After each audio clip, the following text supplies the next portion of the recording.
Welcome to another episode of Unraveling IT, the podcast here to help you understand all things IT and how they affect you and your business. I'm your host, Lexi Burris-Duncan, and today we'll be talking with Ross Filipek, the CISO of Corsica Technologies, here to talk to us about why it's absolutely crucial for you to be thinking about your cybersecurity risk assessments as we go into 2024. Ross, thank you so much for being here with us today. Yeah, thanks for having me, Lexi. No, thank you so much for taking time out of your day to be here with me today. So I hear you have over 20 years of experience in IT. Can you tell me more about that? I hear you started off as a network engineer. Yeah, I got my start as a network administrator out on the East Coast. And yeah, just kind of stuck with it, really enjoyed it. So kind of gravitated towards cybersecurity from there. Well, it seems like your hard work definitely paid off. I can honestly say I've learned so much from you just working here and having conversations with you about security. And it goes without saying that, most of the jobs here at Corsica is about proactive security. And at Corsica, we specialize in helping small businesses. Can you go into why having a cybersecurity risk assessment would be crucial for a small business? Yeah, especially for small businesses, if you think about the cyber threat landscape today, cyber attacks have just become so sophisticated. And just so many different types of things that you need to be prepared for to defend against. And also, if you think about the cybersecurity product market, there are just a ton of products, devices and software and all kinds of cybersecurity things on the market today. And all vendors kind of promise, their product is sort of a magic bullet for cybersecurity. But I'm telling you, magic bullet just doesn't exist. You really have to have a well thought out strategy. So now if you're in a small business, you're in the position of, well, we have, 10,000 different products on the market. How do we know what we actually need, what's important to us, and what's going to protect us from the actual cyber threats that we are going to face as an organization? So that is what a cybersecurity risk assessment is designed to uncover, to kind of wade through everything that you can live without and really focus on the things that are going to do you the most good. Yeah, like most things in life, prioritizing what's most important is how you're going to thrive. And with 2024 right around the corner, it's pretty obvious that these businesses need to start having these conversations now if they have not yet allocated cybersecurity into their budget. Can you really go more in depth about why that's so important for businesses to really start thinking about right now?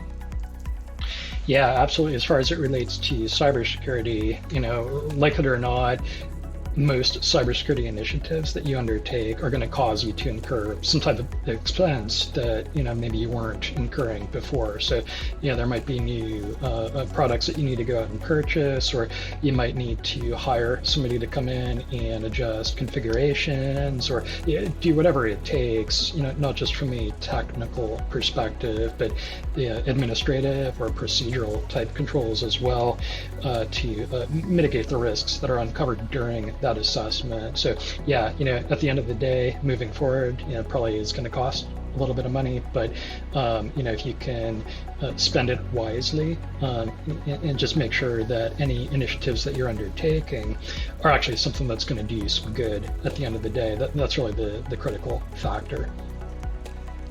Yeah, with a sizable investment like that, I'm sure a lot of companies and organizations are wondering, where's the return on investment? How do I grow from making an investment like this? And what exactly do you say to those people that are wondering how they get bigger, how they grow from making an investment like this? Where's the return? Well, presumably, if you're a small business owner, you didn't get into business so you could spend your time doing cybersecurity strategy and cybersecurity management. You do whatever it is that you're good at, and it makes the most sense for you to focus 100% of your effort on doing whatever you got into business to do in the first place. I always think of cybersecurity as sort of a necessary evil, something that pretty much every organization nowadays has to contend with, and you have to have a solid plan, solid strategy for managing that cyber risk. But I think the more that you can offload that task to people who are actually good at it and do it on a everyday basis, so you can focus on that reason that you got into business in the first place. Yeah, that to me is a win-win situation. ultimately, it sounds like the return on investment is really just your time. You can focus on the things that matter and we can take care of the rest.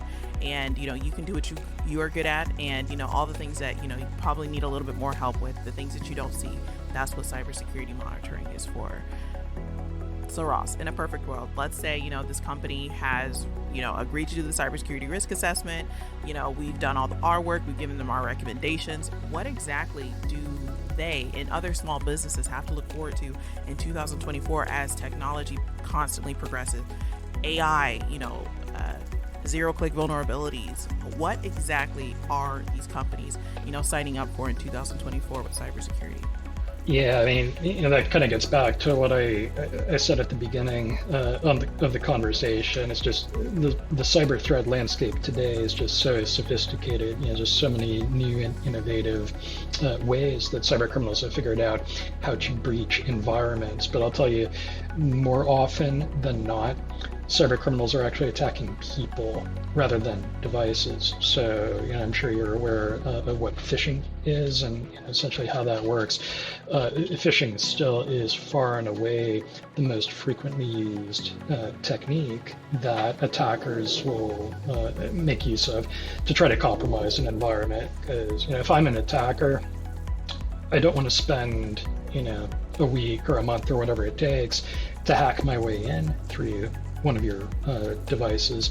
I just want to send one of your employees a phishing email and trick that person into giving me their username and password, to let me write around all those technical defenses that are in the environment. So yeah, just really critical, not just from a technology perspective, but to really understand cyber risk and how that impacts your employees as well.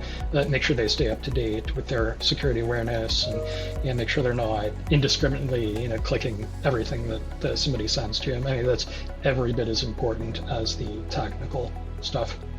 Seems like ultimately it's a lot of the same things that these cyber criminals always do, which is phishing. They're preying on social engineering. They're preying on the fact that people aren't really thinking twice, and also probably even going after companies that they're not thinking have any cybersecurity training. I personally was working at a company that had a security breach, and it was a restaurant, and of course we're not getting cybersecurity training because we're waiting tables and whatnot, and you would think that our executive team will be getting that cybersecurity training, but unfortunately our CFO actually was the one that caused our cybersecurity breach, because she ended up sending all of our W-2s to somebody that was masquerading as our CEO, which had all of our social security numbers on it, and ultimately the business did end up getting shutting down, like most businesses do after a major security breach. Yeah. Unfortunately, that's a pretty common occurrence in today's cyber threat landscape. So yeah, I mean, that's just one example of what could happen. So it's just critical that no business is too small to be targeted, right? I think a lot of times when people think about cyber attacks, they think about the big banks, and now we just heard about Caesars and MGM, these massive organizations that are being targeted by cyber attacks. So that will certainly continue to happen, but just because you're a small organization doesn't mean that you don't have information or data that a cyber attacker would find useful, either to try to extort ransom from you, or to steal your data, and if it's proprietary stuff, for instance, maybe try to sell that on the black market or to a competitor of yours or something like that. So yeah, I guess really the takeaway is that the size of your organization really doesn't have any bearing on the likelihood that you are going to be attacked by a cyber attacker. Gotcha. So it just seems like it has to do with how well you're going to recover after the said attack, right? Yeah. Mm-hmm. Yeah, how well you're prepared to defend against those attacks and then also recover. Yeah, Corsica cybersecurity monitoring is crucial, to these companies and these businesses, and especially, as, we end the year in 2023, because, the SEC, they're adopting new rules as of July. They're adopting these new rules on cybersecurity risk management, strategy, governance, and, incident disclosure for these companies so that, there's more transparency when these situations happen for investors and whatnot. And Ross, thank you so much for being here with us today and talking to us about cybersecurity risk assessments and whatnot. Hey, thanks, Lexi.